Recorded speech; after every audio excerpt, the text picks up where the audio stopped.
So hi guys, welcome back to my channel, welcome back to another video. So basically this video is going to be like an update video on some changes that were made by CXC over the, let's just say, past 2 or 3 years or so, right?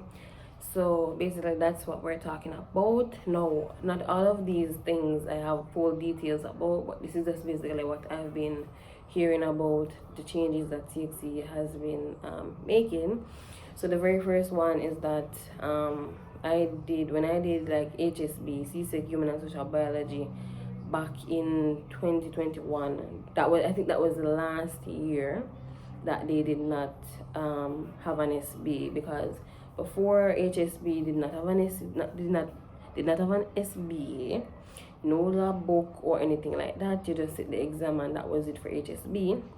Now HSB has a lab book that students have to complete, very similar to regular general biology that students do.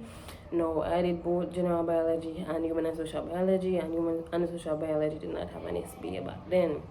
But you get the point. So basically CXC has added an SBA for HSB, and now HSB has an SBA. So that's basically one update that CXC has made.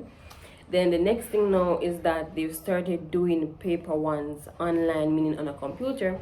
Back in the day when me used to do it, you get a bubble sheet and you're shading your answers. Now they're going more digital, where you're doing your paper ones on the computer, right?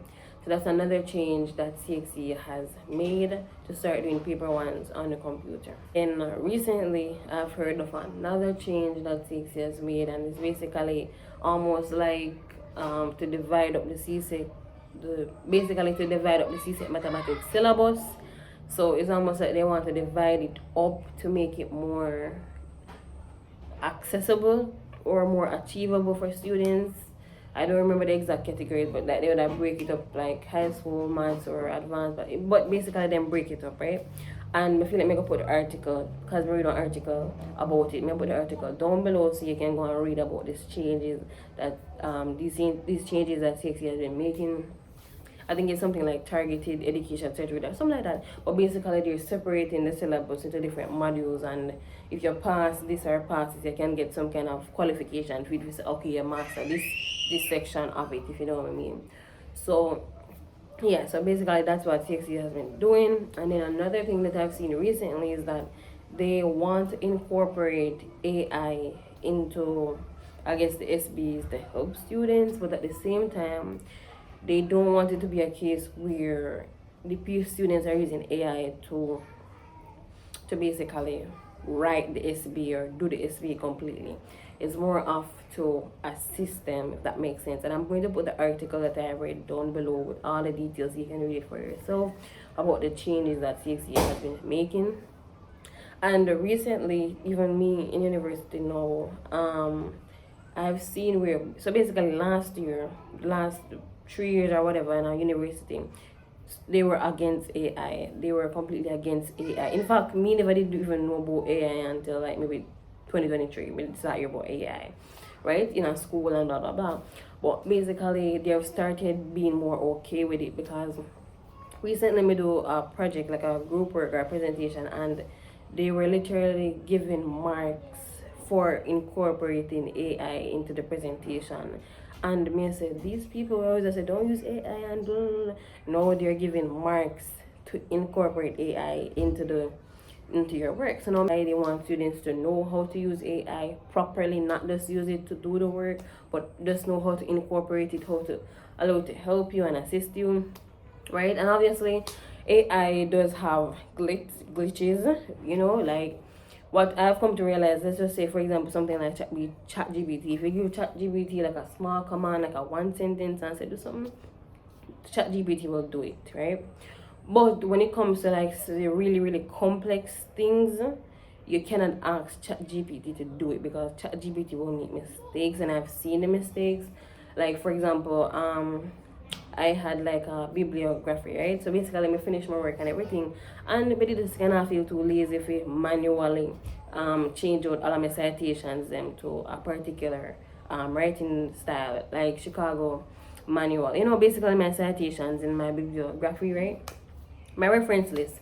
So basically, we just go on it and I say, okay, just fix this. And would I say to ChatGPT, arrange it according to Chicago style manual. You know what I mean?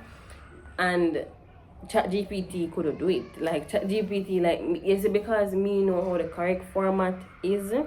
When I look at it, me just know that it's wrong. Things are not where they should be, and that is probably why I'm more cautious with AI, because actually you won't know whether or not the ChatGPT or whatever AI I use, you won't know if it's right or wrong unless you know what the correct thing is, right? So basically, you know they want them to use AI. You know they're doing their paper ones online. No HSB have a SB, and now they're creating a new exam where they're dividing up the maths into different sections or something like that, and giving a targeted education certificate, something like that, right? So those are just some changes that have been made by CXC, and then who is to tell that in the future they probably won't change the exam or whatever else. They probably will change it as well, right? But just before I end off this video, preparing for your exams until they have stated otherwise is still the same method. Ensure you have your textbook, ensure that you read, ensure you actually pay attention in the class, ensure you write your notes them, ensure you do past papers, ensure you're just aware of what is going on in the class, in the subject. And one tip that I would give is, do not wait if you can afford it. Do not wait until grade 11 to do all of your subjects, because when you wait until grade 11 is a lot of pressure to do like 9-10 subjects all at once. So if you can do English in a grade 9, and then in a grade 10 you can do social studies, or you can do HSB, you just take time and do one, you know what I mean? And obviously English and maths are paid for. English, maths, I think one science subject, and probably IT is paid for by the government in grade 11. So it means if you do it before in an earlier grade, them not gonna pay for it again, you know what I mean? But if you wait, then the government will pay for it. So if it's a case where you want to make the government pay for English and maths, you leave English and maths until grade 11, you can. But if you want to do social studies, or you want to do history, you want to do something earlier, you can say, alright, I'm going to try and do this. But my advice is, don't necessarily leave all of your subjects until grade 11. If by the time you reach grade 11 you have 3 subjects already, that is good, because you're proactive and you don't wait until everything they don't find you, right? So just try and do your best, and just prepare as best as you can. Don't go in there with the negativity and all of that stuff, right? Don't go in there. And the subject that you should not underestimate is mathematics. So that all of the subjects, them mathematics. If you do the sciences and you're not a maths person, then also do not underestimate physics, because physics is not for the weak.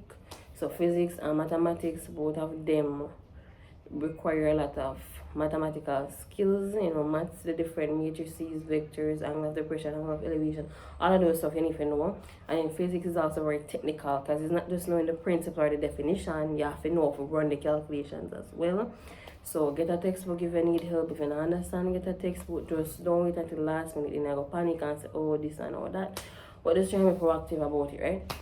So basically, CXC is changing. Even GSAT in Jamaica, them change it to PEP. And basically they just keep on changing things, right? So me officially a part of that old generation of GSAT used to do it, and now it's PEP time, right? Because they're changing things over and over and over again, right? So just do your best to prepare how you can. Follow up with your school, follow up with your teachers. They will be the one to provide the different updates to you, as CXC make those updates known, right? But anyways, guys, this is the end of this video. Don't forget to like, comment, share, and subscribe. All right, bye guys.